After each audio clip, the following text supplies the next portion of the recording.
Magandang buhay! Tayo pala ay na-invite kahapon para tumikim or lumafang. So ayan, nagpunta na nga kami sa may Baguio, Mabini Street.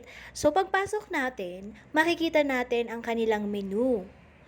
And then, pagpasok pa ulit natin, talagang magagandahan ka at napaka-spacious and conducive ng kanilang place or area. Marami kang mauupuan at syempre hindi ka maiinitan dahil malawak nga yung space. Meron din silang space na kung saan pwede kayong mag-meeting or i-meet up ang inyong mga kaibigan para magkwentuhan. So ayan, dahil sabik na nga si ate mong girl na kumain, dahil isang titig mo pa lang sa kanilang Pecho Junior Inasal, ay talagang matatakam ka ng kumain. At wala nang patumpik-tumpik pa, si ate mong girl ay kumain na nga habang nakikipagkwentuhan. So dahil juice